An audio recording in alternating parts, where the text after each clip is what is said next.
सर्वोच्च न्यायालयाच्या मुख्य सरन्यायाधीशांवरील हल्ल्याचा धुळ्यात पडसाद. पुरोगामी विचार मंच आणि संविधान संरक्षण समितीच्या वतीने जिल्हा प्रशासनाच्या माध्यमातून देशाचे महामहिम राष्ट्रपतींना निवेदन. भारताच्या सर्वोच्च न्यायालयाचे मुख्य सरन्यायाधीश माननीय भूषण गवई हे त्यांच्या न्यायासनावर कार्यरत असताना दिनांक 6 ऑक्टोबर 2025 रोजी झालेल्या हल्ल्याच्या घटनेने देशभरात संतापाची लाट उसळली आहे आणि धुळ्यात देखील त्याचे तीव्र पडसाद पाहायला मिळाले आहे.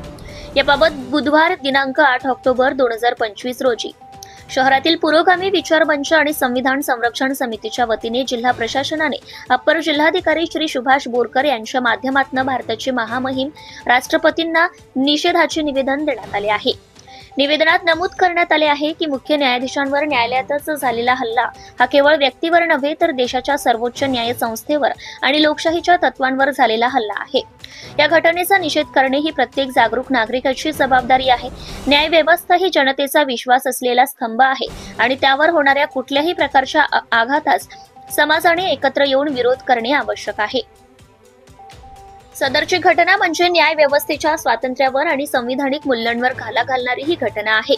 भविष्यात देखील अशा होणाऱ्या घटनांना पायबंद घालण्यासाठी आणि न्याय व्यवस्थेची प्रतिष्ठा, सन्मान आणि स्वायत्तता अबाधित ठेवण्यासाठी सदरच्या घटनेचे कामकाज शीघ्र न्यायालयात चालवण्यात यावे आणि सदरच्या घटनेतील आरोपी पेशाने वकील असलेला राकेश किशोर यास कठोरातील कठोर शिक्षा द्यावी असे निवेदनात नमूद करण्यात आले आहे.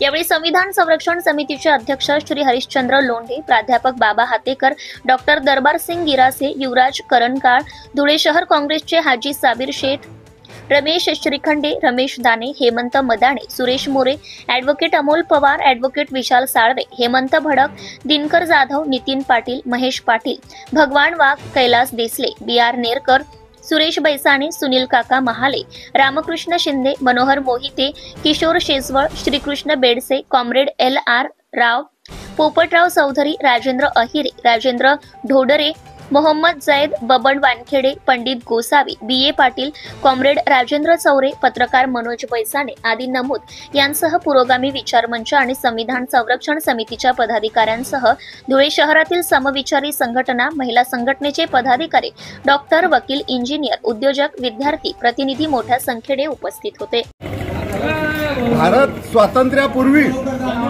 मुघलशाही, ब्रिटिशशाही पासून आमचा शिवाजी महाराजांचं, शिवरायांचं हिंदुत्व कधी धोक्यात नव्हतं. शिवरायांनी जे हिंदुत्व तयार केलेलं आहे त्याला म्हणजे बायपास करण्यासाठी सनातन हिंदुत्व याने ब्राह्मणी हिंदुत्व जे चातुर्वर्ण्याला मानतात, ब्राह्मण, क्षत्रिय, वैश्य, शूद्र पूर्वज जे काम करत होते त्यांनी त्याच कामावर काम करावं आणि त्याच पद्धतीत राहावं अशा नावाचं एक सनातन हिंदू धर्म नावाचा आता एक असे विद्रोही आतंकवाद्यांनी तयार केलेला आहे. याच पद्धतीच्या प्रवृत्तीचे लोक आता उफाडून येत आहे. भारताचे संविधान सुरक्षित नाही, लोकशाही सुरक्षित नाही. देश चालवण्यासाठी जे 4 आधारस्तंभ आहेत त्याच्यातला प्रमुख आधारस्तंभ म्हणजे ज्युडिशरी. भारताचे सर्वोच्च न्यायालय हे 3 आधारस्तंभाला नियंत्रण करत असताना पूर्ण अधिकार त्यांना आहेत.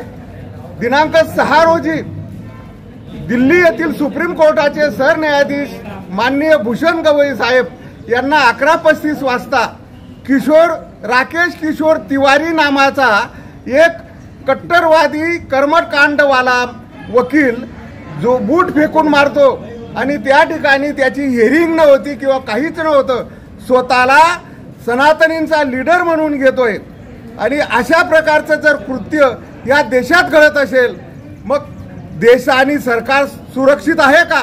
उद्या कुठलाही माथे फिरू राष्ट्रपती, प्रधानमंत्री, कलेक्टर, मुख्यमंत्री यांच्यावर जोडा फेकून मारेल, मग देश खरोखर लोकशाही सुरक्षित आहे का? त्यासाठी अशा घटनेचा आम्ही तीव्र निषेध करतोय आणि अशा कर्मक लोकांना जे असे सनातनीच्या नावाने देशामध्ये विष पेरण्याचं काम करतायत अशा व्यक्तींना नष्ट करण्यासाठी, यांना शिक्षा देण्यासाठी आम्ही पुरोगामी विचार मंच, संविधान संरक्षण समिती, संभाजी ब्रिगेड, भारतीय बौद्ध महासभा, भारतीय कम्युनिस्ट पक्ष, मार्क्सवादी कम्युनिस्ट पक्ष आणि अनेक सामाजिक राजकीय संघटना काँग्रेस, शिवसेना, राष्ट्रवादी असे मिळून आम्ही माननीय राष्ट्रपती यांना निवेदन देण्यासाठी उपस्थित होतो. Subscribe now and press the bell icon. Never miss an update.